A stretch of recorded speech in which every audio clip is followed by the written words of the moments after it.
Hey everyone, TruthSurge here. Well, I don't make response videos very often, but All Saints Monastery has told me that I'm completely wrong. I brought up the idea that Paul mentions that we are under the condemnation of Adam. In other words, because Adam sinned, that means that the rest of mankind after Adam is already condemned, already made sinners because of his original offense. Well, here is the response All Saints Monastery gave me. The original Greek, I don't know what he means by original Greek, says nothing of the kind. One might suspect that the mistranslation of the ever-neurotic Jerome, he's talking about the Latin Vulgate when he mentions Jerome, and the Vulgate was translated in the 5th century CE, by the way, might have been at the base of Augustine's errors. And there were many. But the Greek original, again, what does he mean by Greek original? I don't think he knows what he means.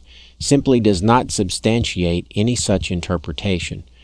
Of course, when you don't explicitly say what you mean by Greek original, then you can claim anything and run off and have a victory. Sorry, there is not enough space allowed to discuss this further. Well, sure there's not. You could make an entire video about it and prove me wrong, but it's easier just to hit and run. And then he gives me some Reverend so-and-so has a complete refutation of such misrepresentations of Paul's words. Well, let me just show you what I found. I think the first thing we need to do is go to the blueletterbible.org because it has a lot of information just there. And so let's just look at one verse. There's many verses that Paul uses to show original sin. Well, let's look at 5:18, then we'll look at 5:19. 5:18, Romans 5:18. Therefore, as by the offense of one, judgment came upon all men to condemnation. Boom. In other words, he's saying because Adam sinned, all men are condemned already.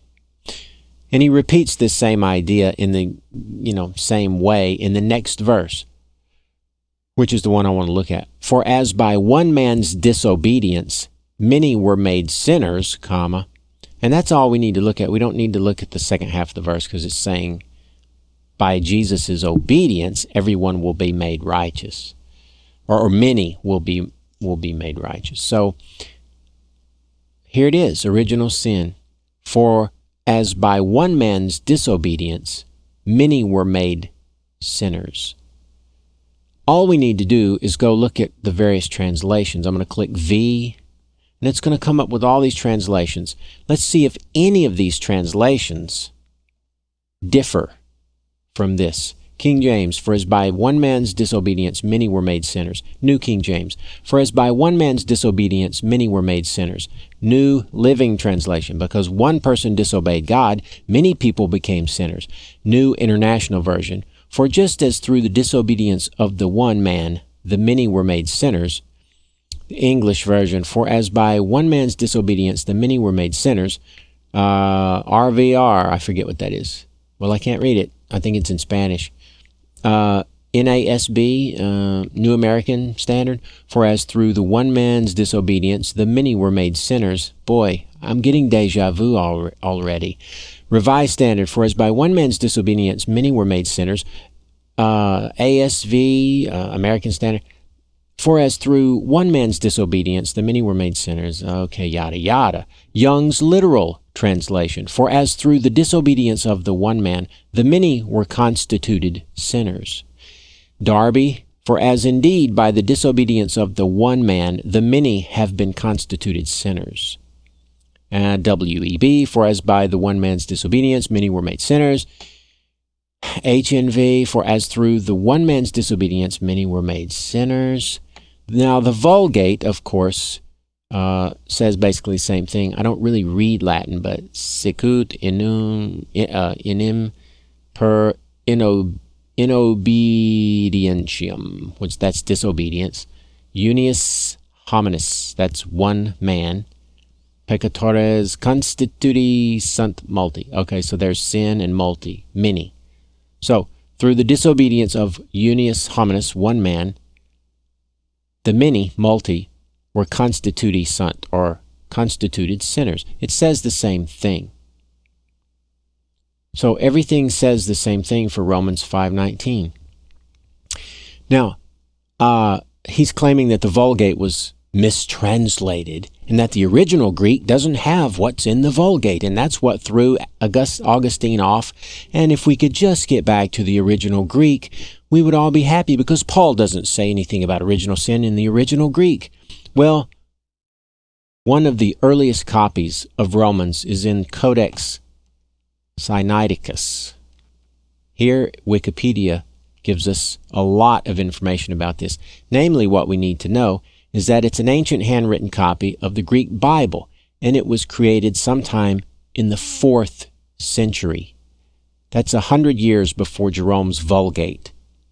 And remember, the 4th century is not 400-something CE. It's 300-something CE. Like 20th century was actually 19-something. Codex Sinaiticus. Wouldn't it be nice if we could actually go to there and read Romans 5:19? Here we are.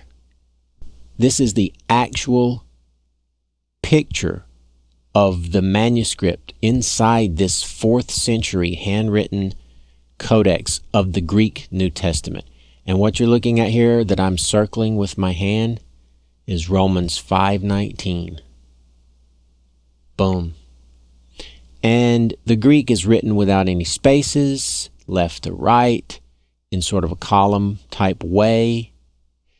And we got the same mirror image right here, but we can see the words because there's spaces there. Okay? And then this is translated into your a few different languages if we go down. And here's what Codex Sinaiticus says for Romans 5:19. Remember, this is 300 years after Paul wrote it. For as through the disobedience of the one man, the many were constituted sinners. Boy, that sounds familiar.